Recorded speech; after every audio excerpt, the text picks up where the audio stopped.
Hello, hello. Yes, hello, how are you? Yeah, can you hear me? Yes, good. Right, okay. Right. So let's start off from where we stopped last time.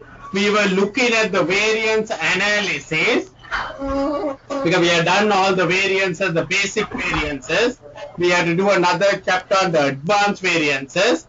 But today we are going to look at another part of it, right? Another part of it on the variance analysis which we started the other day, but let's proceed with it today. Okay. Okay, right. So it's all about the variances. So we saw the variances are basically the difference between the standard and the actuals. And those variance we said rate variance, efficiency variance. And why we take all these variances, we want to investigate it. We want to see why, Yes. what is the reason. So the variances can come due to many reasons. One of the reasons it can be due to poor budgeting, that our standard is wrong, or maybe we have put up one of the basic standards. Maybe poor recording of cost. We have wrongly done the accounting. Actual cost, instead of putting it to labor, we have put it to material. So poor recording. So, or otherwise it can be for very good operational reasons. Uh, Not having the raw material or not having the labor, we have to pay high prices, all that. Hmm. Then also it can be due to various random factors which are not normal factors, but something which can arise suddenly. Labor work stoppage, government taxes, government imposing certain restrictions, all those things can come up. So we should know when to investigate the variances, because to investigate a variance, it takes a lot of time, lot of money, lot of effort. So we have to identify the reasons for variances and then decide, because if it is poor budgeting, then what we have to do is we have to go and correct the budget. Hmm? So we have to look at it like that. Otherwise, it's just a waste of time. So just trying to investigate every variance is not very practical, and it's going to be a waste of time, and many variances will be just part of the normal business, so forget about it. So the factor that we need to consider is the size of the variance. Just $1.50 dollar may not be worthwhile, but if it is going into big variances, we may want to do it. Whether the variance is controllable or whether we know the reason. If you already know the reason, why should we spend unnecessary time trying to investigate it, because we already know the reason, right? And the cost of investigation, how much money that you have to spend to investigate the variance, right? So additional information will require all that, take computer time, people's time. Is it worthwhile to do all that?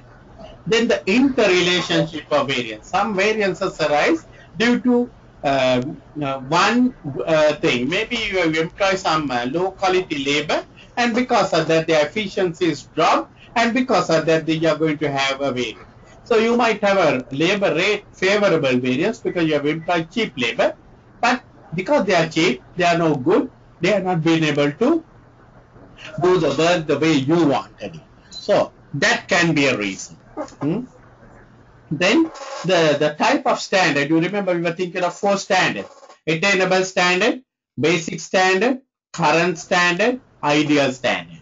So if you stand up a standard based on ideal, surely you are going to have variances. If you set up a standard on basic, you are surely going to have variances. If it is attainable, somewhat, if you have variances, you might be want to know why, because the variances, the standards are set up, but it's attainable. So if you are not attainable, you may want to know why. So these are the reason. So the techniques of investigation, basically something called reporting by exception. So here what happens is, we know that there are a lot of variances, but we say only the adverse variances will be investigated, something like that. So we are not going to work out every variance, only the adverse variance. or maybe even we put up a target and say anything plus or minus 10%. So like that, reporting by exception. So your report only gives the variances, not everything, only the variances, the major variances which need to be investigated are given. So that's one technique we use. Then the other thing is, as I said, the cumulative variances, because you might find 1 month the variance is a favorable variance of 100. Second month it's a 50 adverse variance. Third month it's another 100 favorable. So you don't want to go and look at everything, because the standards are set based on average long-term targets, average long-term. So because of that, your variances can change from one to the other. So you might find the variances better to go on the cumulative. Look at the actuals cumulative for 3 months and look at the standard cumulative for 3 months, and then see whether there's a variance, because sometimes you might fail. The actuals was 200, standard was 150, so you have got a 50 plus variance. Then the next month actual was 200, actual was 150, standard was 150, no variance. The third month you might find the actual was 100, standard was 150, so you have a minus 50 variance. So if you really look at the cumulative, you can see the three variances, 100, 150, 450 actuals, 450 standard, no variance. Although monthly you had a 50 plus and a 50 minus, if you really look at overall cumulative, no variance. So you don't need to investigate. So you'll go on the cumulative basis and you find there is no variance. So that's another way you can look at it. Then the third way, you set the control limit. As I said, you say any variance over $500 will be investigated, or any variance plus or 10% over the standard. So 150, 10% is 15. If the variance is 50, we will investigate. But if the variance is 5, we will not investigate. So you set up certain control limit. So again, you are not going to look at every variance. You try to control the variances and set up certain limits. So then you want to know for management purposes, you probably want to know why the particular variance has occurred, so that you can take corrective action.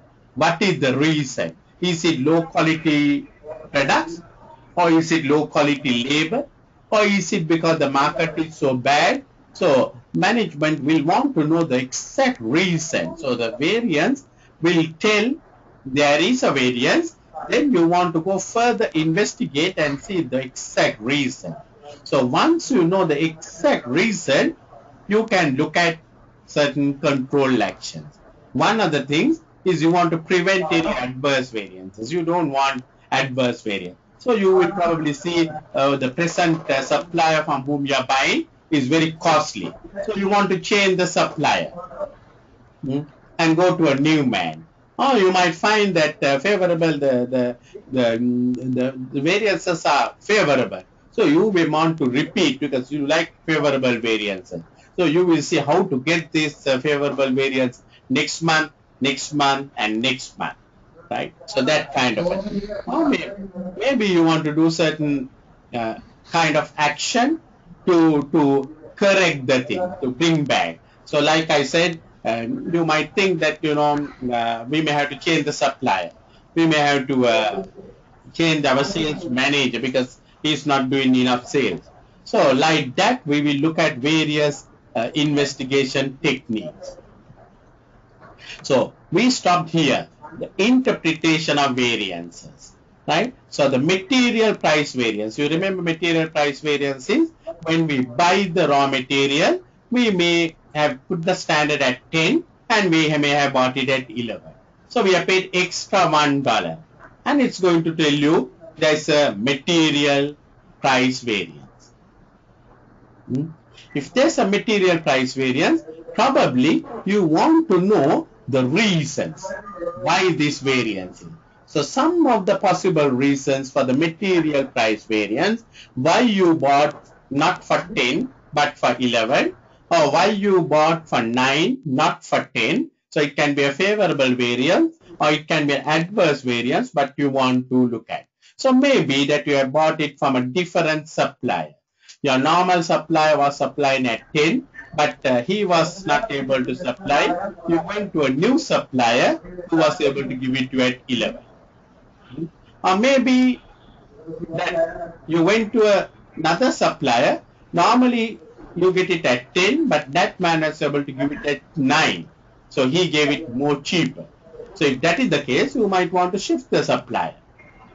But if you have got it at 11, you might want to go back to the original supplier. So for that purpose, you must know the reason. Maybe you have bought large orders. Normally you have set the price when you buy 100 kilograms. But you have bought 1,000 kilograms one shot. And therefore, you have been able to get some bulk discount. So obviously the price is cheap. So you will know. So now you can decide, hey, rather than buy 100 kilograms, let's buy 1,000 kilograms at one shot. So we can save another 50 cents, which is going to be big. Right? So large orders and economies of scale. That can be a reason for your this. Then unexpected price increase by the supplier. The regular supplier who was supplying you maybe vegetable suddenly has decided to increase the price from whatever the reason. That can have an impact upon you. Right? Unexpected buying costs such as high delivery charges. So earlier you were buying it, you were importing the goods through sea freight, but you decided to import the goods through air freight. So you have to pay high air freight charges. That could be a reason. So these are some of the reasons that can happen. But there may be certain bad reasons like efficient or inefficient buying procedure. Efficient or inefficient buying procedure. Right? Maybe your procurement manager is not a very efficient person. So he's paying high prices. Maybe you are not calling tenders, getting the right quotations, etc. Whatever the reason, ultimately you will end up with efficient or inefficient. Or you can be very efficient on the other side, which can give you a favorable thing. Your new procurement manager is a very tough negotiator. So he negotiates and gets it at cheaper prices. So it can be any reason, right? A change in material quality. Now that's another good reason we want to evaluate. Quality. Because you might find the quality is not good what you bought, but you have paid a cheaper price. That can be a reason. Or maybe you bought a good quality one at a higher price. It could be anything. Either it can cause a problem for you. Now, the next variance we want to look at is the reasons for usage variance. You remember usage variance? The usage variance is to produce an X number of output, maybe the 1,000 units. 1,000 units. You said that you must use 5 kilograms, so you should only use 5,000 kilograms. But you find they have used 6,000 kilograms. Now that is where the usage variance comes in. Right? You have excessively used 1,000 kilograms. So that is an adverse variance because you produce 1,000 units, you were supposed to use 5,000, but you have used 6,000. Now that's an adverse variance. Oh, it may be the other way about. You were supposed to use 5,000, but you use 4,000. Right? Will you give me a second, Sami? Yes, yes.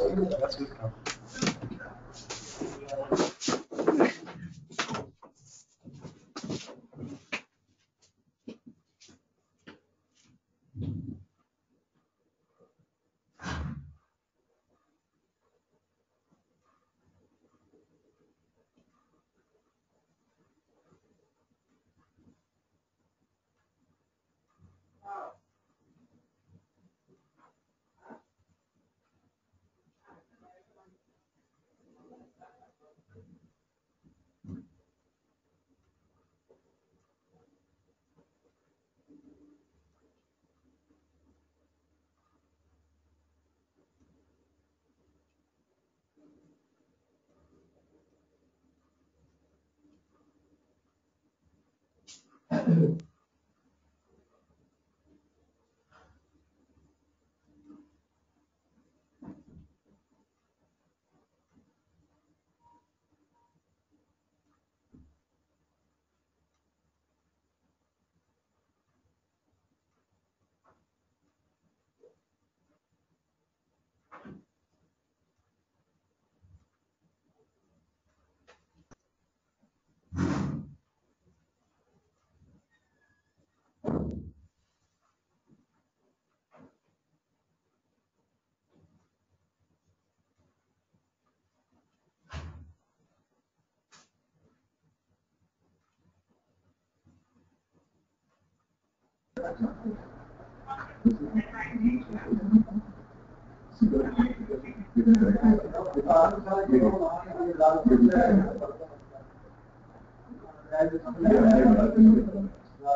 Yeah, right. So we were talking about the material usage variance reason. So we are trying to find out why we use 6,000 kilograms instead of 5,000, or why we use 4,000 kilograms instead of 4,000, 5,000. So there can be many reasons.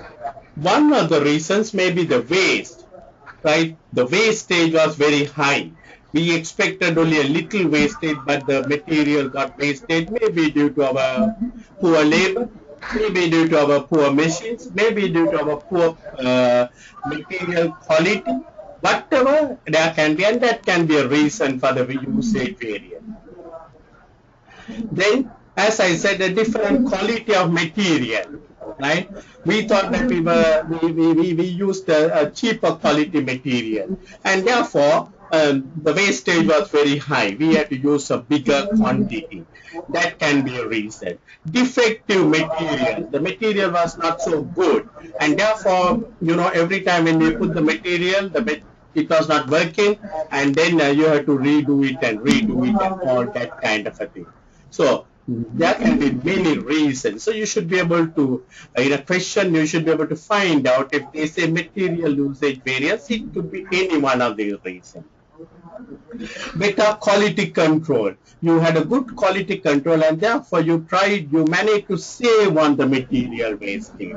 So there was no bad quality stuff coming out, and therefore you managed to save it. So that's a good thing, right? More efficient work procedures. The people are working very efficiently. So the people are trained properly to handle the material. So no wastage, no damage.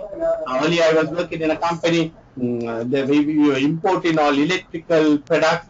The way that they were handling the product at the warehouse, it was getting damaged in dozens and millions, right? So after that, I introduced a system that, where they had to do it very carefully, the material handling. And by that one, they managed to reduce the wastage, I think almost 50%. So you can do that one, more efficient work procedure. But later on, we are going to look at something called a material mix variance. When you are going to mix one or two materials, it may be that, some material which was cheaper, you have used it more, or some material which was expensive, you have used it less, and that can have an impact upon the variance, because when you use a bad quality material, when you use cheap quality material, you might need more material altogether. That can give a variance. Then we have the labor also. Let's like the material price variance, the reasons for labor variances. So maybe you have to increase the rates of the people, the basic salary, because of the government intervention or whatever the unions demanding. So the rate went up. It does not put it up in your standard, right? So that can have an adverse variance. Maybe bonuses, that you paid some bonuses and they have been recorded as labor costs. So your labor costs increase because you paid some bonuses for these people. That can be a reason. Again, just like the cheap milk material, you can use unskilled labor or skilled labor. Now, if you use unskilled labor, probably they are not trained, so they may need more hours to do the same task compared to the skilled labor. So that can be a reason for more the reason. Of course, the unskilled labor are cheap. They usually $5, whereas the skilled labor you have to pay $8. So because of that, the labor rate variance can come up, and it can be cheaper. So on the other hand, the other way about, instead of using unskilled, you use skilled labor, and they were more expensive, and therefore you have to pay a bigger amount for them. So that can be many reasons. Then a change in the composition of work. So just like I said, you may have unskilled laborers, 10 people, and skilled labor, 2 people. So if you mix up, it is going to be 5 into 10, 50, 8 into 2, 16, 66. So that should be your standard labor cost for a particular product or something.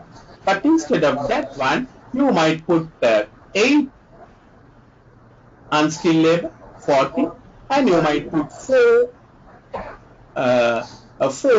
skilled labor, which is going to cost you 32. So 40 plus 32 is 72, which is going to be more than 66. So maybe the change of the composition of the labor, that can increase your labor cost or reduce your labor cost. So again, it's a mixed variance that can come up arising from that time. So these are the things. So efficiency. You remember labor efficiency is all about you decide in advance that to do this task you need only 10 labor hours. But maybe that once you do the task you find that they are taken 15 labor hours, which is an adverse variance. And you may find the other way about they are taken only 9 labor hours, which is a favorable variance. So that's what we call labor efficiency variance. So that again you have to understand. You can people are human beings.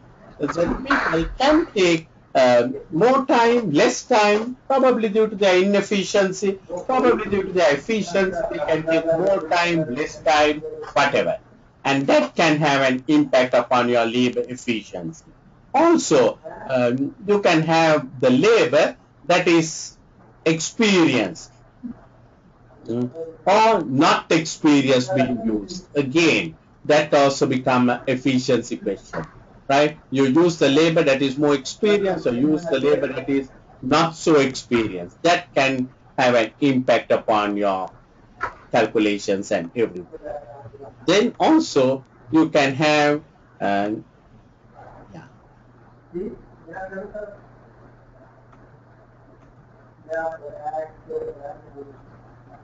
right. So the composition of the mixed workforce, there can be a level of efficiency changes happening.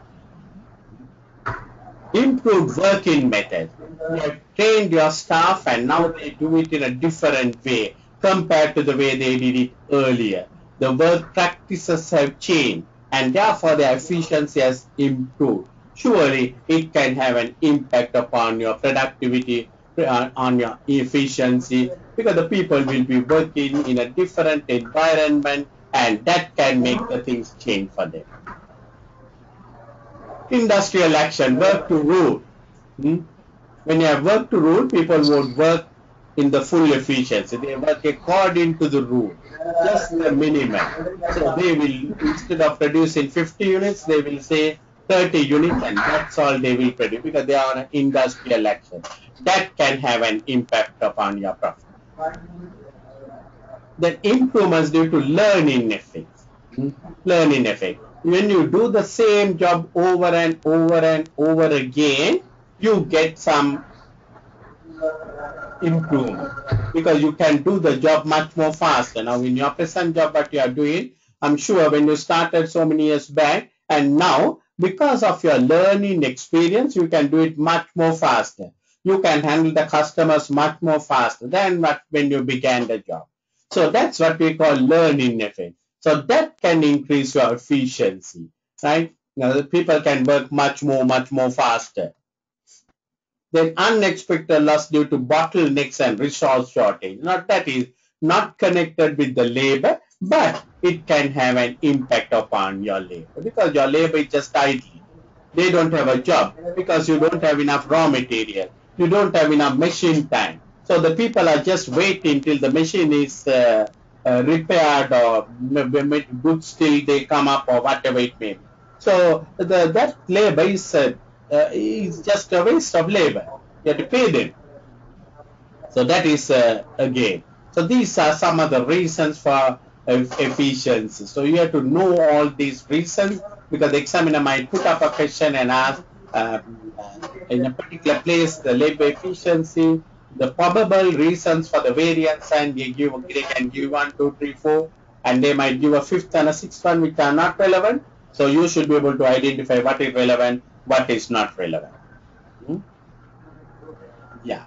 Then overhead. The other one we saw was the overhead. Overheads also can have variances. So remember we said overheads can have variances due to volume and due to expenditure or the price. So the overheads also can have variances. So the fixed overhead can be caused by spending or more than what you thought. That is what we call expenditure fixed overhead variance. We plan for 110,000 expenditure, but we have spent 120,000. So that is surely a variance that has arisen, and you may want to know the reasons for it. So maybe the volume can be caused by changes in the production volume, absorption.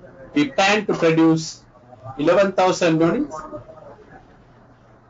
but we produce only 10,000 units. So that is what we call underabsorption. So that can happen. So when all those things happen, there can be variances arising. So fixed overhead expenditure can be caused by changes in machine run, variable overhead, machine running, because most of the time variable overheads are absorbed according to the machine running or according to the labor. So that can cause fixed overhead efficiency. Again, some are direct compared to the labor efficiency. There can be many reasons. So these are some of the good reasons. Now we have discussed the expenditure variance. Let's look at the sales variance. So sales, you remember we have two variances, price and the volume. Price and the volume. The sales target can get changed due to selling at a lower price or a higher price than the standard, or selling lower quantity or a higher quantity volume than the standard. So that is what we call the sales price. So maybe to sell we had to offer higher discount. So we sold it at lower prices because the competitors were competing with us. So we had to sell it at different prices. So we had to sell it at higher prices and we had to sell it at lower prices, give them discount, and that can have an impact. Maybe that we planned to give a 10% discount, but there was no necessity. We managed to give it 5% discount and sell it, which is a good thing. Rather than giving 10% discount, we managed to sell it at 5% discount because there was such a demand for the product. There was no necessity for us to give a 10% discount. So, but you must know why. Then effect of low price offer during a promotion campaign. We know certain products, we try to promote it. During the promotion time, we will say 50% off, 25% off. So that can have an impact upon your selling price. Then market conditions, right? Forcing industry-wise price changes. Now, these days you can see in the Middle East countries, the fuel prices are coming down. So anything related with the fuel, airline, travel, transport, all that, they will be forced to reduce their prices because the fuel prices are coming down. Electricity prices should come down because the market is working. There are industry pressure, so you have to accommodate that one. So your prices will have to come down. So that can be a good reason for the sales price variance. Sales volume. So sales volume is basically we plan to sell 10,000, but we sold only 9,000. Or we plan to sell 10,000, we sold 12,000. So again, You want to know why we managed to sell only 9,000 or why we managed to sell 12,000. So maybe successful or unsuccessful direct sales efforts. Right? We sell only by sales efforts, directly by the salesman's effort. So if our salesmen are not successful in their efforts, that can have an impact upon our sales.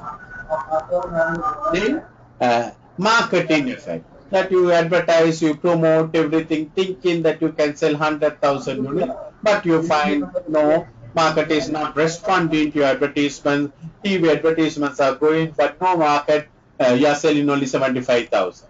Successful or unsuccessful marketing. Unexpected changes in customer buying habit. Customers can always change their buying habit. Today we can see lot of articles about various health issues, various things. Sometimes they say such and such product is good for cholesterol. Sometimes they say it's bad for cholesterol. Sometimes they say it is good for pressure. Sometimes they say bad for pressure.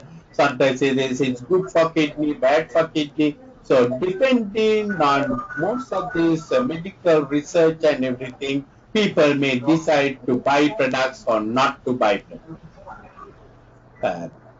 Lot of things are changing in the society. The people are becoming more of vegetarians nowadays because they believe that eating animal flesh is not a good thing. So yesterday I went to some place and there some other doctors are discussing. They said people are changing their methods of eating, and you can see the younger generation. Their methods of eating habits. They basically go for fast food, right? So you can see that there can be lot of changes in the buying habit. Maybe the fashions, the dresses. So that can have an impact upon the volumes that you plan and ultimately what you manage to sell. So that those things can have an impact. So you must know failure to satisfy demand due to production difficulty. Now you tried to sell 100,000, everything was there, but your machines could not produce 100,000. You could produce only 80,000. So there is a volume drop. But it is nothing, no fault with the salespeople. The problem is with the production people. They were not able to produce the amount of goods that you require. That can have an impact. Failure to satisfy demand due to production difficulty. Then high demand due to lower enough selling price or lower demand due to increased price. So maybe you have decided deliberately to lower the selling price, and that is going to create a higher demand. You remember, there's a relationship between the price and a demand. When the price comes down, demand goes up. So maybe that you have reduced the price deliberately, and therefore it has caused a higher demand. So maybe you planned for 100,000, but you sold 120,000. Or opposite, because you increase the price, the sales had dropped. I remember some time back in the company I was doing work, we were selling roofing sheets. So the world prices went up on the roofing sheet, and the Sri Lanka currency got devalued. So I increased the price. I increased the price of the roofing sheet for the market, but people did not want to buy. People did not want to buy.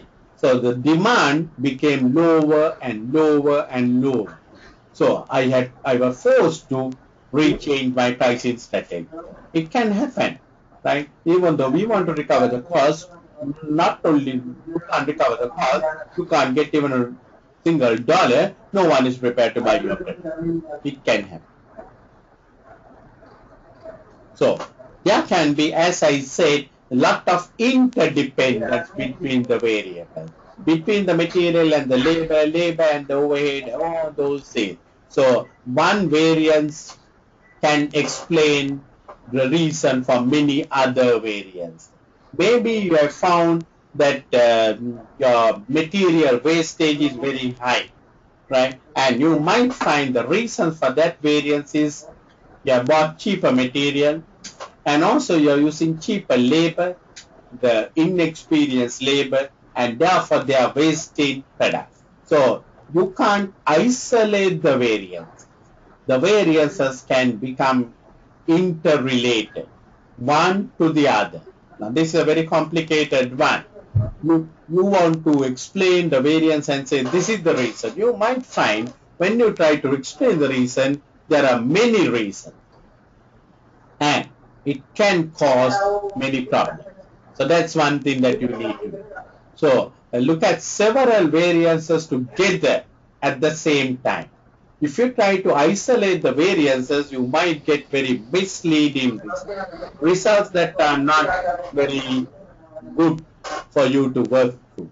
So you must look at several variances together.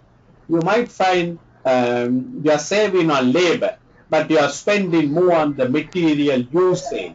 And you might find the labor you are using is very inexperienced labor. And because of that, it is so.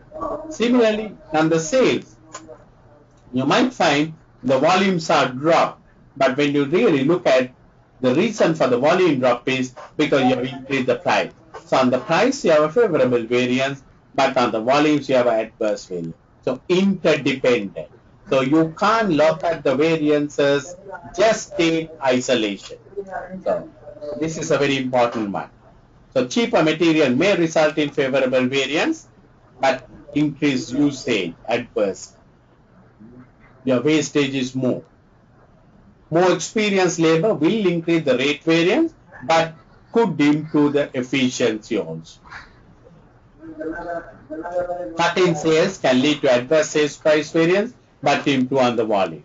So these are the business decisions that you have to take very carefully. We have to work it out on the variances very carefully because you can't pinpoint and put the blame or credit on some person when the variance can be a kind of a mixed interdependent variance. The variance principle is basically what we call principle of controllability. If I'm going to ask you, hey Sami, why this variance, I should know that it is a variance that is within your control. Now, for example, the company might have a policy that for minimum they are going to pay labor is $8 per hour. That's a company policy, $8 per hour. So after fixing up the $8 per hour, don't come and ask your factory manager, why did you pay 8? Because that was outside his control. Because the company had decided to pay $8. So this is what we call principle of controllability. The people should be responsible. So it should be something that is within his control. So you give him a big premises on rent, because that was the company policy to give him a big rented premises for $100,000, and don't ask him why are you spending $100,000, because that was not within his control. Right? It was something enforced on him, imposed on him. So those are not things which you can control, the manager can control.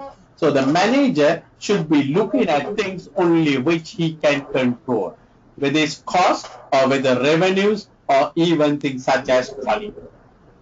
If the board has decided that the quality has to be this level, and for that you have to spend more money, don't come and ask the manager, why did you maintain this quality and spend extra money?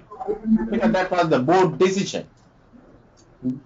If the board has decided that they are going to sell it at $10 per price, don't ask the manager why you sold it at 10. So that is what we call the principle of controllability. So in other words, the manager should be questioned, asked only where they can be accountable. They are responsible. They are responsible for these particular costs. They are responsible for these costs and revenues. On those areas, you can ask him questions, but don't ask questions otherwise. So, should be report to the managers who are in a position to control the cost. So, something which is not controlled by you, don't report it to you because you can't answer. So, that is what it is. So, the variances can be combined had by two factors, right? So it's a result of two factors combined. As I said, it may be having more than two factors sometimes. So should be reported to the manager who is responsible to control one of the factors. So maybe the variance has come due to the inexperienced labor being recruited. So you are paying cheaper labor rate, but because of that, you have to your efficiency has dropped. So that should be asked not by the production manager or the factory manager, but by the man who is hiring the labor, recruiting the labor, because he is the man who is in a position to control. So then there are more than one factor. You must find out who is the best person to control. Ask the questions only from that man. Don't ask from all the people. So standard costing in the modern manufacturing environment. Remember, we discussed the modern manufacturing environment, and we basically said it's not very suitable for standard costing because we are more on a flexible manufacturing system. We are not on very standard lawn processes. We want to do things very flexible. So standard costing is generally not good for modern manufacturing environment. So it may not be appropriate purely because products are not standardized. You are not producing like those days large mass scale production because you are producing to the customer demand, the customer requirement. So you are not producing mass scale, big scale, life cycle 5 years, 10 years kind of production. So that can be a kind of reason why the standard costing may not. This is a good short question, OT question that can come. Standard cost can become outdated too quickly because the costs are changing, the manufacturing techniques are changing, so your standard cost can change very quickly, and for you to compare with the outdated standard cost is absolutely meaningless. And the production is mostly automated, so you don't have too much of labor involved. So to have labor variances and all that will not be really practical because you don't use labor. Modern environment use ideal standards than current standard. So remember, ideal standard is something like a, you know, uh, continuous improvement, something where they want you to work like machine. So that's a general thinking today. So not the real current or attainable standards, but it's ideal standards. No room given for wastage, no room given for inefficiency. You're supposed to work all the time. Continuous improvement, so preset standard becomes less useful. So earlier we had the preset standard, the standards, so we try to work according to the standard and we are happy. But today it is not so. We are working on what we call continuous improvement. So we don't want to set a standard and say this is good enough. We don't want to set a standard and say if you produce 10,000 units for a day we are happy. No, we want more than 10,000. When they produce 10,500, we are not happy. We want 11,000. When they produce 11,000, we are not happy. We want 11,500. So the standard is, there is no standard. You want them to go more and more and more and more. So, so because of that, sometimes and the variance analysis, as I said, can give lot of details but may not give enough details because it's so complicated, so interdependent. It can have many differences. So variance may reports may arrive too late. I told you reports must be given very quickly, but we know it may not happen. It can come very late, and there may be difficulties to resolve those issues. So how to overcome? So we know standard costing is not very good in the present modern environment, but how to overcome? So the only way, or one of the ways, is to update the standards regularly. You can't have a standard, old standard. Update it very regularly. Right? Use of demand in performance can help encourage continuous improvement. So you update the standard with a huge demand. When the people are selling 10,000, you want it 12,000. So you demand, and that drives the people to do something than what they would have otherwise done. So the you can adopt a kind of a broad analysis, which are basically not aggregated, not taken in total. You try to do a broad analysis and try to find out the reasons rather than trying to go into very in-depth kind of a thing. Right? Labor cost variances are today not too much of an emphasis because we should be more worried about with the labor, the quality. Right? If you try to emphasize too much on the labor efficiency and the labor cost, they might compromise on the quality. So because of that, we should be not too much critical about the labor variances, but look at much more positively about the cost that is coming up. Then, rather than to avoid the delays of reports coming very late, develop real-time systems. Immediately the variance is highlighted. You don't need to wait till the end of the month. Today itself, by 22nd of July, what are the variances we are facing? Real-time information. So that kind of a system will help you to do. So these McDonald's, they have something what they call McDonaldization, right? In other words, you remember, if you go to a McDonald's thing, you will see every task, little tasks are rationalized. They have to justify.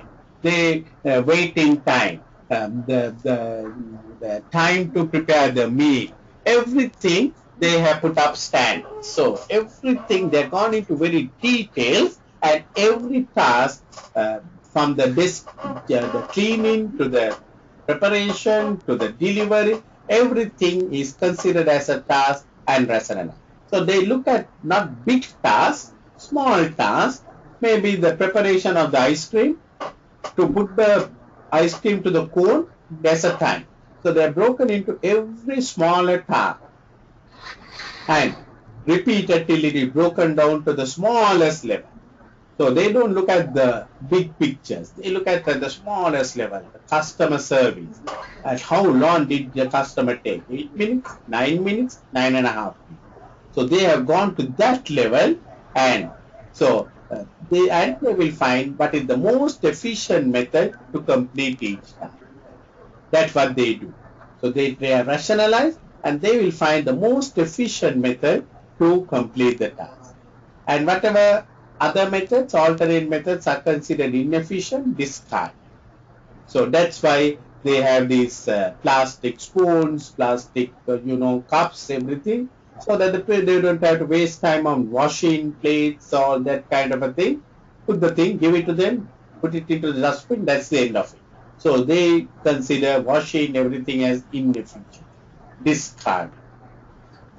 So standards can become very accurate because it's going into so detail, hardly any variances.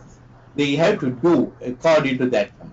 So the managers know how much time for each activity, and they can do it because it has been studied, and they have found the best way, and they have to do it. So that's why you can see McDonald's, whether it's in Colombo, whether it's in Dubai, whether it's in Bahrain, America, UK, same process, same thing will happen. So McDonaldization, it was something which was done by the McDonald's, but it can be done in many operations too. Go into the very detail and try to do it. So the 4 dimensions of McDonaldization, basically a man called Ritzer identified, which are critical success to the model. Efficiency. You find the best way to do the task. Right? Customers should be able to get what they need more quickly with less effort. So when the customer walks into the McDonald's, with very little effort, they should be able to get whatever they want. Right? large quantities of something very quickly. So they have the ability to produce and obtain large quantities something. Effective controls of both employees and customers. Customers are also controlled. Right? They have to pay the money in advance, all that kind of a thing. So they can't just pay about and efficiency of the employees. Customer will know, employee will know how much of time it will take, and so they know exactly what to expect. So no misunderstandings, nothing. They know what they are going to do. So there's another one thing called diagnostic relation group. This is basically on the medical care, right? You can use the this DRG again to get a kind of a standard for the hospital. They know for a kidney operation it will take 3 hours. For a heart operation, it will take 4 hours.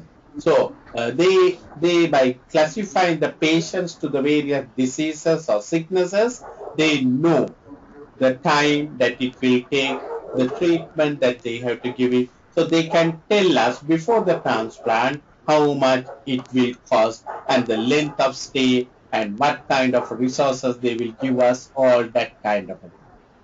Right? So they will classify the people according to the DRG, the patients, and from that one they can work out a stand. So basically, kidney patients, everyone is a stand. So they have to go to the dialysis. They know it's a 3.5 hour dialysis and same treatment, so they can charge the same fee, that kind of a thing. So this is a way of applying the standard cost. So you can see in the modern environment, standard costing is still applicable in the McDonaldization and in the DRG and also in many other places different. So you can measure it against the standard rate. So you plan for 3 hours. If you've taken 6 hours, something has gone wrong or something is more complicated, so they know they have to charge more. So that's basically a thing that they will be doing. Okay, so we have finished up another area that is on what we call the variance analysis discussions or the elements or the reporting part of it. So now the next session we are going to look at the advanced variances, the mixed variances and the yield variance. Right? So we had to fix up a date. How are you next week? What is your program next week? Morning. Monday? Pardon? Free time is evening time. My free time. Same time Monday? Yes. Yeah. 6 o'clock. Yeah. Yeah. Okay. 6 o'clock. Yeah, 6 o'clock should be all right Monday. Yes. So we will make it 6 o'clock on Monday. Alright. Yeah. So Monday 27, 6 o'clock, your Dubai time, we will meet. Okay? Alright. So you send me the previous one and this one. Yeah, I will send you the recording. Yeah, that's right. Yes, I will send you. Yes. Yes. Okay then. Thank you. Thank you very much. Thank you. Bye. Bye.